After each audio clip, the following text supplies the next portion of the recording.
안녕하세요. 고전 읽어주는 남자 명로진입니다.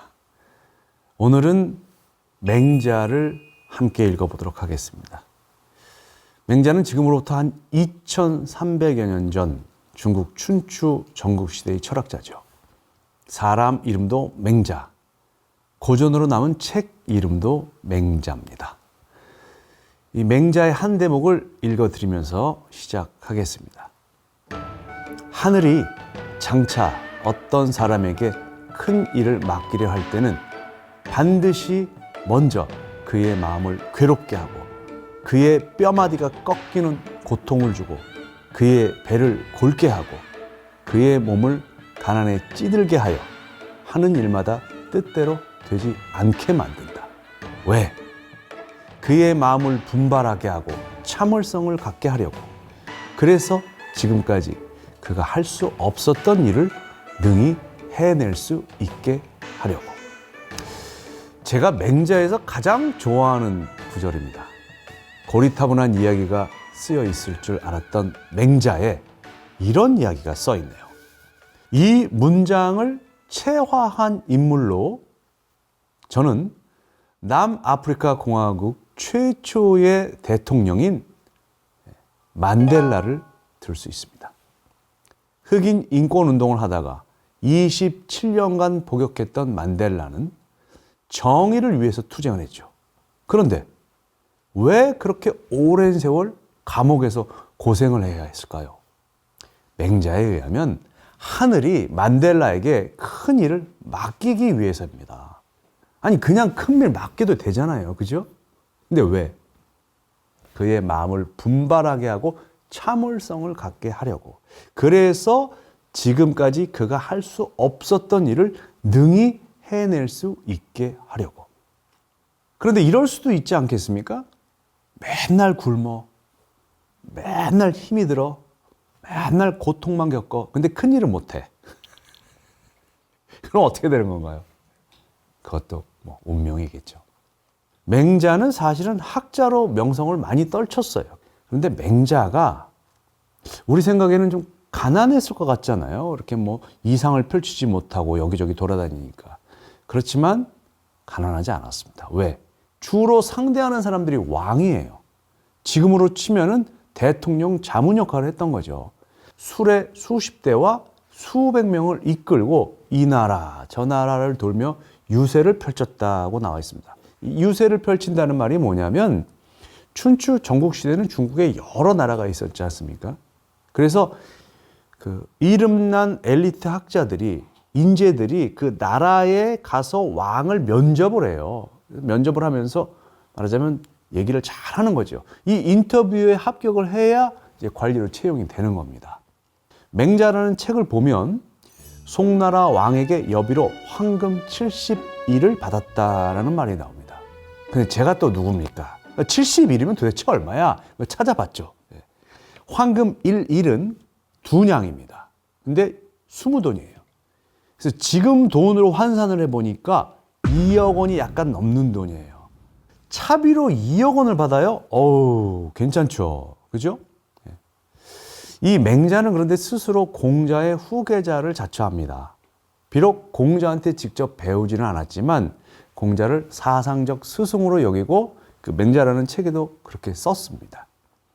맹자라는 책은 맹자가 주로 썼고 그의 제자인 공손추, 만장 같은 사람들이 약간의 내용을 덧붙였다고 합니다.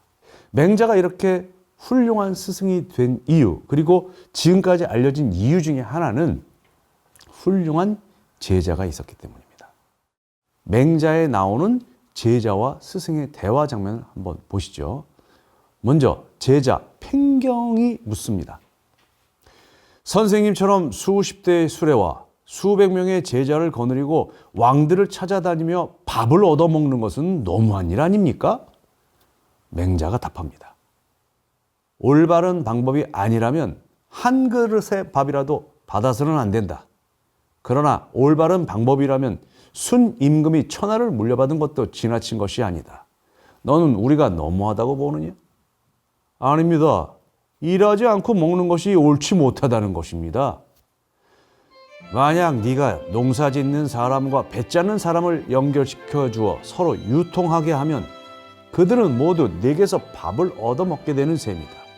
그런데 어떤 사람이 효와 예와 도를 후대에 전해주는 일을 하는데도 네가 그에게 밥을 주지 않는다 치자.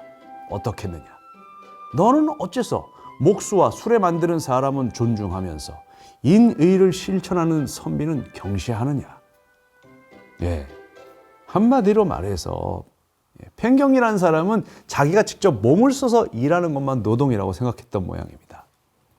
만장이라는 제자는 한 발 더 나갑니다. 이렇게 묻습니다.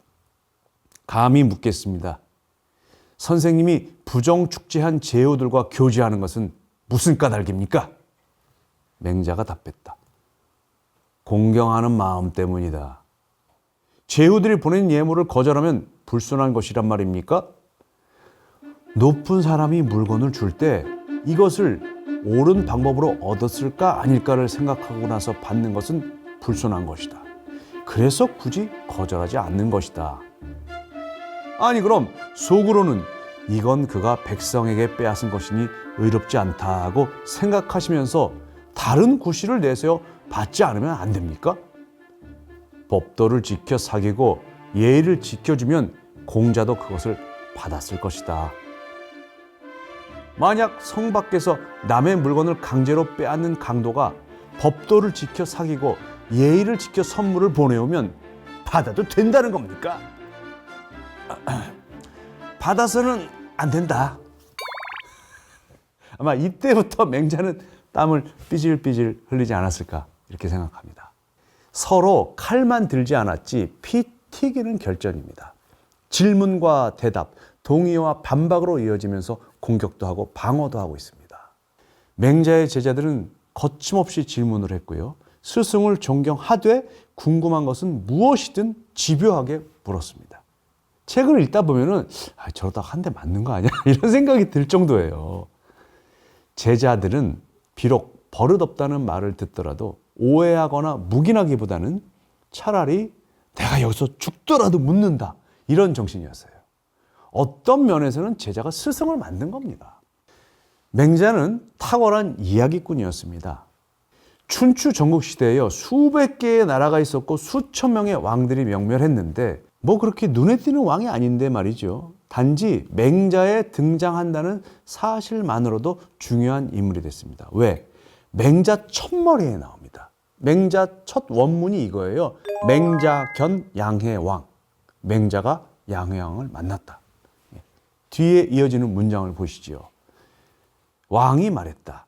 선생께서 천리를 멀다 여기지 않고 오셨으니 우리나라에 어떤 이익이 있겠습니까? 맹자가 말했다.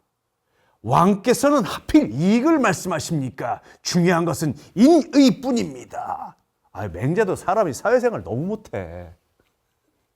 근데 이 맹자가 양해왕을 만났다. 맹자견 양해왕 때문에 양해왕은 역사에 길이길이 남습니다. 사람을 잘 만나야 돼요. 맹자와 양해왕의 대화에서 나온 고사성어가 50보, 100보, 인자무적 이런 것들입니다. 그러니까 수험생들 얼마나 괴롭겠어요. 성인이 한마디 할 때마다 고사성어가 생겨.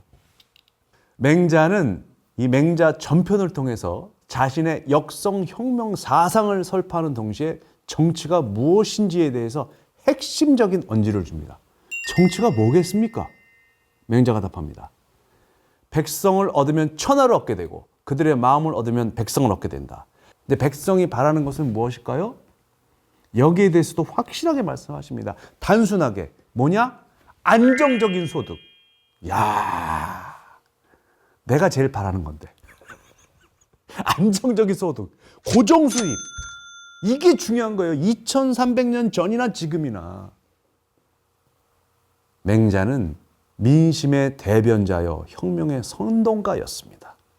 맹자는 위험한 책입니다. 혁명을 부추기는 책입니다. 그러나 인간적인 혁명을 종용합니다. 그리고 지금 이 시대에 맹자가 살아있다면 그는 세상에서 어떤 역할을 했을까요? 저는 아마도 맹자가 이 시대에 살아 돌아온다면 아마 체 게바라 같은 혁명가가 되지 않았을까. 그래서 남미에서 산속에서 총 쏘면서 돌아다니지 않았을까. 저는 그런 생각을 해봅니다. 이 강의를 들으시는 여러분도 한 번쯤은 맹자를 펼쳐보시고 그의 속마음을 읽어보시기를 권해드립니다. 감사합니다.